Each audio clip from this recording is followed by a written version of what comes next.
अस्सलामुअलैकुम नाज़रीन मोहतरम, मैं आज बात करना चाहता हूँ एक इंतहाई हसास मौजू पे।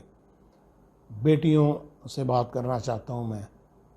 मैंने पिछले चंद दिनों से 2-3 हैरत अंगेज़ वाक़यात देखे। ये बढ़ते जा रहे हैं। बच्चियाँ अपने घर छोड़कर अनजान मंज़िल और अनजान शख्स के साथ भाग रही हैं। एक NGOs की रिपोर्ट के मुताबिक पाकिस्तान में गुज़श्ता 4 साल में 3 लाख से ज़ायद बच्चियाँ मिसिंग हैं, जिनका पता नहीं है वो कहाँ चली गई हैं। ना वो वापस अपने घरों को आई हैं और ना उनका वो पता है कि ले कौन गया और कहाँ गई। 3 लाख बच्चियाँ मिसिंग हैं। ये कोई छोटी तादाद नहीं है, ये बहुत बड़ी तादाद है। कोई मुहज़्ज़ब मुल्क होता तो हुकूमतें हिल के रह जाती। एक तो शर्म के मारे वालिदैन बाज़ औक़ात बताते नहीं। अभी जो मैंने ताज़ा तरीन जो 2-3 केसेस मेरे पास आए, मैं उन पे बात करूंगा, लेकिन पहले मैं एक रेफरेंस के तौर पे एक और केस जो आज से 20 साल पहले का था, मैं आपसे डिस्कस करूंगा। हमारी लेडी रिपोर्टर मुझे बताती है, जो पुरानी बात है, मैं उसमें लाहौर में होता था, मुझे फ़ोन करती है कि सर आप कहाँ हैं, ज़रा जल्दी दफ्तर आए। मैंने कहा खैरियत है सर, एक लड़की दारुल मान जाना चाहती है। मैं ये बता दूँ, उस वक्त दारुल मान में या अखबार के लेटर पैड के पे बच्चियाँ जाती थी या अदालती हुक्मनामे पे। उसने मुझे कहा जी एक बच्ची दारुल मान जाना चाहती है, लेकिन खुश बड़ी है, हंस रही है, बड़ी खुश है। तो हमने तो जितनी लड़कियां दारुल मान भेजी वो रोती हुई आती थी और अपने घर के मसीहे, ना अपने घर का एड्रेस बताती है, ना ये बताती है किस शहर की रहने वाली है। ये तो बड़ी खुश है, दारुल मान जाना चाहती। मुझे इसकी समझ नहीं आ रही। मैं मार रोड पर था, मैंने गाड़ी मोड़ी और मैं दफ्तर पहुँच गया। मैंने उस बच्ची को देखा तो बिल्कुल 16 साल की, खूबसूरत, इंतहाई अच्छे कपड़े उसने पहने हुए, देखने में, बात करने में वो बहुत अच्छे घर की मुझे लगी। मैंने जनाब उससे गपशप लगानी शुरू की तो अचानक मैंने देखा कि उसके हाथ के ऊपर ना, उसके बाएं हाथ पे ना, ये थंब उसका इम्प्रेशन जो था, वो मैंने देखा कि वहाँ स्याही लगी है, दोनों अंगूठों पे उसने स्याही लगवाई हुई है। मैंने कहा ए बच्चे, तू तो निकाह करके आई है। चुप। मैंने कहा नहीं, इस तरह मैं दारुल भेजूँगा, पहले हमें मिठाई खिलाओ, तुम्हारा निकाह सेलिब्रेट करें। उसके पास हाथ में 100 रुपए के 8-9 नोट थे। उसने उसमें से एक नोट निकाला, 100 रुपये का नोट एक मैंने निकाला। मैंने नौकर को दिया, हमारे PN को दिया। मैंने कहा यार मिठाई लेके आओ, चाय बनाओ। 7-8 लोग रिपोर्टिंग में बैठे थे। हमने जनाब तालियां बजाई और उसकी जो थी उसका निकाह उसको सेलिब्रेट किया। अब इस दौरान गपशप लगने लगी, वो मुकम्मल शीशे में उतर आई। फिर मैंने कहा हमारी एक रिक्वायरमेंट, मैंने लेटर लिखा, लेटर के ऊपर दस्तखत किए और लेटर मैंने जो था वो उसको थमा दिया कि ये आप दारुल मान के सुपरिटेंडेंट को दिखा देना। लेकिन एक हमारी शर्त है, देखें हमारी रिक्वायरमेंट है, इस रिक्वायरमेंट के मुताबिक आपको अपना एड्रेस लिखना होगा कि आप कहाँ की रहने वाली।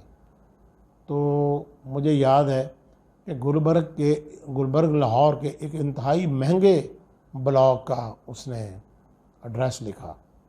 तो मैं एड्रेस देखूँ, मैं उस बच्ची को देखूँ, तो मैं बड़ा परेशान हुआ। अब हमारे पास 2 ख़वातीन थी, दोनों लड़कियां थी, लेडी रिपोर्टर्स थी। मैंने उस बच्ची को गाड़ी में बिठाया, उसके दोनों तरफ दोनों बच्चियों को बिठा दिया और मेरे साथ फ्रंट सीट पे हमारा एक रिपोर्टर था, वो बैठ गया। मैं उसको ले के ना, जब हम निकले मजंग से, तो मुझे मुड़ना था शाम नगर चुबुर्जी की तरफ, जहाँ दारुल मान था। तो मैं उधर मुड़ने की बजाय जब मैं जे रोड की तरफ मुड़ा, गुलबर्ग की तरफ जाने के लिए, उस लड़की ने गाड़ी में शोर डाल दिया, आप किधर जा रहे हैं, आप किधर जा रहे हैं। तो उसको फिर 1-2 थप्पड़ खासे जनाटेदार पड़े कि अगर बोली तो हम तुम्हें यहीं दबा देंगे, यहीं तुम्हें।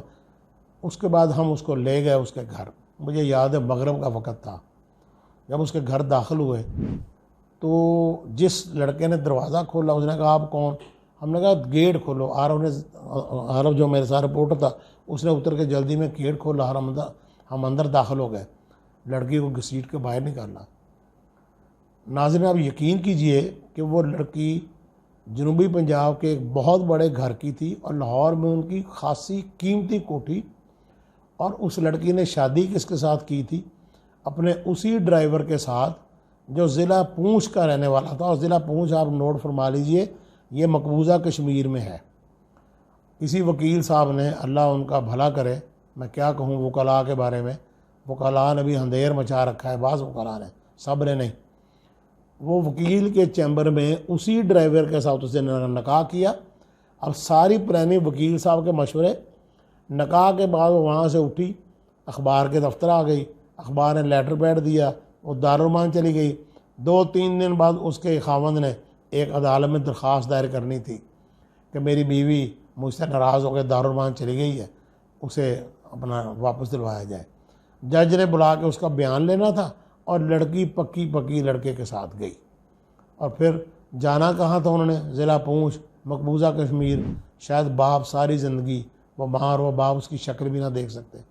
जब उस बच्ची को लेकर उसके घर में दाखिल हुआ तो वही ड्राइवर वही मौजूद था और वो उसको भेज के दारुमान खुद वापस आ गया जी। पता नहीं जी, स्कूल से आई नहीं। और मुझे याद है मैट्रिक की वो तालबा थी, माँ को उसने कहा जी मैं तो वहाँ खड़ा रहा हूँ 2.5 घंटे 2 घंटे, वो स्कूल से नहीं आई। माँ वापस गई, घर में मुसीबत पड़ी हुई है। अब वो आराम से घर पर तसल्ली से घर के पोर्च में बैठा है कि जनाब अपना, वो तो वापस ही नहीं आई जी, उसका तो पता ही कोई नहीं। और ख़ुद वो मुलज़म है, ख़ुद वो सबसे बड़ा मुजरम है और उसी घर में बैठा हुआ है। जब उस लड़की को माँ ने थोड़ा सा झंझोड़ा, उसको थोड़ा सा घसीटा, तो उसने बता दिया कि इसी लड़के के साथ निकाह हुआ है, ड्राइवर के साथ। मुझे याद है उसकी माँ ने अपने सर से दुपट्टा उतारा और हमारे पाँव में फेंक दिया और वो कहने लगी कि जिस तरह आप शाम से पहले मेरी इज़्ज़त मेरे घर दे गए हो, अल्लाह आपकी इज़्ज़तें भी इसी तरह महफूज रखे। वो दुआ मेरे बहुत काम आती है। और मैंने फिर उनको बताया, मैंने कहा ये आप जाने, आपकी बेटी जाने, ये ड्राइवर जाने और आप इसका इंतज़ाम करें, हमारा जुमा ख़त्म। मैंने ख़बर भी नहीं लगाई तो गोल मोल करके डिस्गाइज़ करके सारी सूरत हाल। तो ये तो भी थी बैकग्राउंड आज से 20 साल पहले। आज क्या हो रहा है? आज ये हो रहा है कि हैदराबाद के एक सीनियर ऑफिसर, हैदराबाद सिंध, एक सीनियर ऑफिसर की बेटी, वो बेटी हैदराबाद से मोबाइल फ़ोन पे दोस्ती करके भागती है और यहाँ खानेवाल का एक नवाही गांव है, वहाँ का लड़का जिसकी ये तीसरी शादी है, वो लड़की अपने घर से भागती है और उसके घर आ जाती है। और उसकी वाहद उस ख़ानदान की कमाई 3 से 4 भैंसें हैं जिनका वो दूध बेचते हैं और 2 एकड़ उनके पास ज़मीन है। और लड़के की तालीम है 8 जमात पास। और लड़का मोबाइल पे उसको देखो, उसका अब इंस्टाग्राम पे आप उसके देखें अगर प्रोफाइल, तो पता चलता है ये किसी नवाब का बेटा है, जैसे उसने अपनी बड़ी बड़ी गाड़ियों के साथ तस्वीरें बनाई हुई हैं। तो एक हैदराबाद की, और अच्छा वो 8 जमात पास मिडल, और लड़की MSc कंप्यूटर साइंस, और भाग के आ गई। उसकी वालदा बेचारी यहाँ मुल्तान में धक्के खा रही थी। वो कहती जी मैं ट्रेन के ज़रिए आई हूँ और मैं ताबूत में वापस जाऊँगी, मैंने वापस नहीं जाना क्योंकि मेरे पास वापस जाने के लिए कुछ नहीं बचा। मैं किसको मुंह दिखाऊंगी, बेहतर है कि मुझे मौत आ जाए। अब उसका बेटा भी साथ था, उस लड़की का भाई, घर छोड़ने वाली का, और वो भाई भी बेचारा रो रहा था मुसलसल। खैर मैंने कोशिश की, मुकामी लोगों को बीच में डाला, वो रास्ता निकला और वो बच्ची किसी तरीके से वापस हो गई। अभी 2 दिन पहले की बात है, मेरे साहिवाल से कुछ जानने वाले मेरे पास आ गए कि ये साहिवाल की बच्ची है और बहावलपुर की तहसील हासरपुर का लड़का उसको निकाल के ले गया। जो मालूमात ली, बच्चा भी जनाब सोशल मीडिया का किंग, और औकात उसकी क्या कि मैट्रिक, और उसका वालिद कबाड़िया, और ख़ुद वो एक 3-4 मरले के घर में रहने वाला जिसके 2 कमरे पक्के और 2 कमरे कच्चे, और आबादी से बाहर, शहरी हदूद से बाहर वो कच्चा सा बसीदा सा घर जिसमें टूटी 4 पहियाँ पड़ी। उन्होंने मुझे उसकी वीडियो दिखाई कि ये उसके घर का हाल है जनाब। हम उसके घर तो पहुंच चुके हैं, लेकिन लड़की और लड़का ना अपने घर में है, और घर में सिर्फ उनकी एक बूढ़ी जो है ना नानी वो बैठी है, बाकी सब लोग घरों से फरार हैं। और इस बात को 1.5 महीना हो गया। वो बहुत इज़्ज़तदार ख़ानदान, इज़्ज़त के मारे वो FIR भी नहीं करवा रहे, और जनाब रिश्तेदारों को, दोस्तों से कहा जा रहा है कि लड़की जनाब इस्लामाबाद गई है, वहाँ उसने दाखिला लिया है, और वो लड़की भी नाज़रीन कराम MA और लड़का मैट्रिक। मुझे तो समझ नहीं आती ये हो क्या रहा है। मैंने 2-3 वाक़यात इसलिए आपको सुनाए कि मैं चाहता हूँ मेरी जो मैंने फिर महसूस किया, इंटरव्यूज़ किए, मुख्तलिफ सवाल जवाब किए, तो मैंने जो उसका जो नेट रिज़ल्ट निकाला वो ये है कम्युनिकेशन बैरियर। जो बाप बेटी, माँ बेटी, बहन भाइयों के दरमियान जो आज से 20, 25, 30, 40 साल पहले जो टाइज थी, जब वो आपस में मिल के बैठते थे, गप्पे लगाते थे, पूरी फैमिली, वो ख़त्म हो चुकी है। आज नेट ने हर चीज़ बर्बाद करके रख दी है।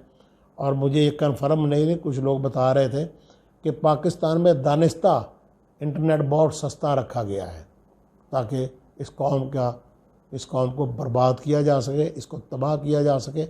और ये वो चंद वाक़यात हैं, वाक़या तो मेरे पास ऐसे दर्जनों हैं, लेकिन ये मैंने आपसे शेयर करना था कि अपने बच्चों को वक़्त दें, इससे पहले कि उन्हें कोई और वक़्त दें। एक बात याद रखें, अगर बाप बेटी से दोस्ती करेगा तो बेटी ब्याही भी जाएगी, वो अपने बाप की रहेगी। अगर भाई उसकी केयर करेगा, उसका तहफ़्फ़ुज़ करेगा, वो सारी ज़िंदगी भाई को नहीं छोड़ेगी। अगर उसका खावंद ऐसा उसे मिल गया जो इसकी इज़्ज़त करने वाला हो, उसको तहफ़्फ़ुज़ देने वाला हो। देखिए, अल्लाह ताला ने औरत को कमज़ोर पैदा किया है। और कुरान मजीद की एक आयत भी है कलाम पाक की, जब काफिर कहते थे ना फरिश्तों को अल्लाह ताला की बेटियां, तो अल्लाह ताला कहता है कि अपने लिए ये बेटे काफिर पसंद करते हैं और मेरे लिए बेटियां जेवरात में लंदी फंदी और अपनी बात भी ना समझा सकने वाली। बच्चियां अपनी बात नहीं समझा सकती, उनमें ये है, अल्लाह ताला ने इन बिल्ट ही ऐसी है ना। तो अगर तो बाप ने उसको सारी ज़िंदगी मोहब्बत दी, प्यार दिया, तहफ़्फ़ुज़ दिया, वो बाप की खावंद घर जाके बाप की रहेगी, भाई की रहेगी। अगर खावंद ने उसको तवज्जो दी, उसका ख्याल रखा, उसको केयर की दी, उसकी इज़्ज़त रखी और उसको एहसास तहफ़्फ़ुज़ रहा, तो वो सारी ज़िंदगी खावंद की। अब मैं बड़ी तल्ख़ बात करने लगा हूँ। अगर ये तीनों रिश्ते, बाप, भाई और खावंद, अगर ये तीनों रिश्ते उसे तहफ़्फ़ुज़ ना दे सके, तो फिर कोई गैर आके तहफ़्फ़ुज़ देता है। वो तहफ़्फ़ुज़ तो उसने क्या देना होता है, वो तहफ़्फ़ुज़ का ड्रामा करके उन तीनों के, उन सब के, उस सारे ख़ानदान के मुस्तकबिल को, उनकी इज़्ज़त को दाव पे लगा के बर्बाद करके उन्हें ले जाता है, ऐसी बच्चियों को ले जाता है। तो खुदा के लिए अपने घर में टाइम दें, अपने बच्चों को वक़्त दें, अपने बच्चों से अपने बच्चों को में इतना हौसला या उनमें इतनी जुर्रत हो कि जो बाहर कुछ उन्होंने देखा वो आपके साथ आके डिस्कस कर सकें, आपको बता सके क्या हुआ, क्या नहीं हुआ, क्या हो रहा है। मैंने कोशिश की कि अपने बच्चों को इसी तरीक़ा तरबियत दूँ, इसी तरीके से। मैं आपसे भी यही कहता हूँ कि हालात इतने तबाह हो चुके हैं, इतने ख़राब हो चुके हैं। बहसीयत एक जर्नलिस्ट, नाज़रीन, मैंने प्रिंट मीडिया और इलेक्ट्रॉनिक मीडिया में ज़िंदगी गुजारी और मैंने सारी ज़िंदगी इन्वेस्टिगेटिव जर्नलिज़म किया।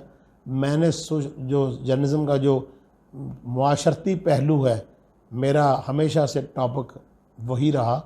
तो मैं आपके साथ यही बात शेयर करना चाहता हूँ कि खुदा के लिए अपने बच्चों को वक़्त दें, कबल इसके कि और फ्रॉडिया, कोई धोखेबाज, कोई चोर, कोई इज़्ज़तों का लुटेरा उन्हें वक़्त देकर उनका वगला कर ले जाए। अल्लाह आपकी इज़्ज़तों को महफूज रखे। खुदा हाफिज़।